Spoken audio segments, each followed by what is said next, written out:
Jumpa kembali dalam Renungan Harian FX TV dalam edisi Senin 7 Juni 2021. Mari para saudara-saudari yang dikasihi oleh Tuhan, kita siapkan hati kita untuk berdoa dalam nama Bapa dan Putra dan Roh Kudus. Amin.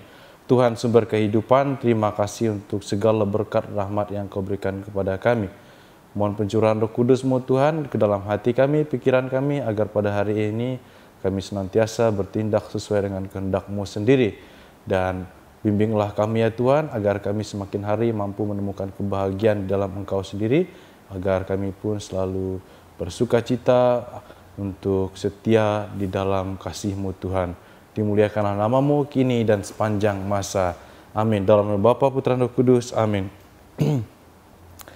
Saudara-saudari yang dikasihi oleh Tuhan, hari ini kita mendengarkan Injil yang diambil dari Matius bab 5 ayat 1 sampai 12.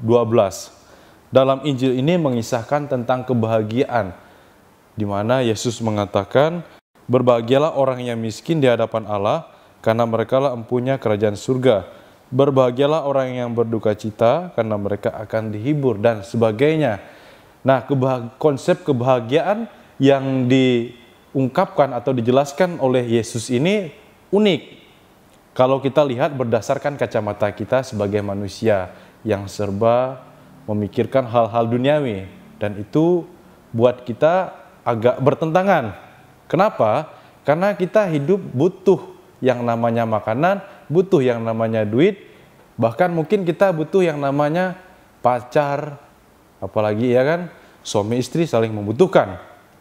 Nah, beda dengan para pastor dan suster, mereka pasti tidak membutuhkan yang namanya suami dan istri, tetapi mereka membutuhkan makanan dan minuman untuk kehidupan atau kelangsungan kehidupan mereka sehari-hari. Ya tidak, pelayanan-pelayanan kita akan membutuhkan makanan, pelayanan-pelayanan kita membutuhkan fasilitas-fasilitas. Kalau kita bandingkan dengan apa yang dikatakan Yesus ini, itu sangat bertolak belakang sekali.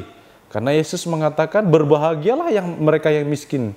Nah, bagaimana mungkin kita berbahagia bila kita tidak mendapatkan apa yang ada di hadapan kita, misalkan fasilitas-fasilitas untuk pelayanan kita nanti. Nah, ini pasti bertolak belakang.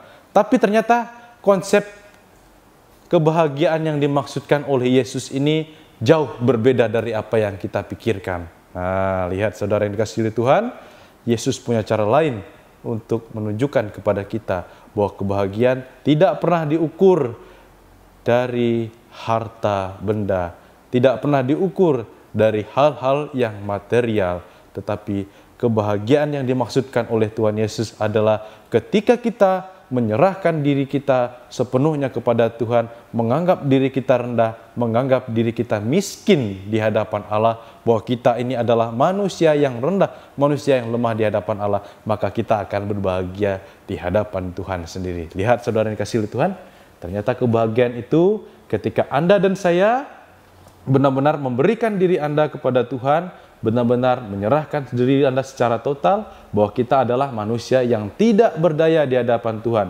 Tuhan punya kuasa atas hidup kita. Maka mari kita terus merefleksikan, merenungkan, lalu apa yang bisa kita lakukan di kemudian hari, di kegiatan-kegiatan kita selanjutnya, agar Tuhan semakin dimuliakan dalam hidup kita, bahwa kita sudah banyak diberi berkat oleh Tuhan. Nah, saudara yang dikasihi Tuhan, berkat ini apakah hanya untuk diri kita sendiri atau untuk dibagikan kepada orang lain? Karena berkat yang Tuhan berikan itu bukan semata-mata untuk kepenuhan diri kita sendiri, agar kita merasa berbahagia ketika kita mendapatkan materi-materi yang ada, tetapi Tuhan mengajak kita untuk senantiasa berbagi, bahwa apa yang kita miliki saat ini adalah sifatnya sementara, karena yang besar, yang sejati hanya milik Allah sendiri, karena Tuhan adalah sumber kekuatan kita. Tuhan memberkati kita. Amin.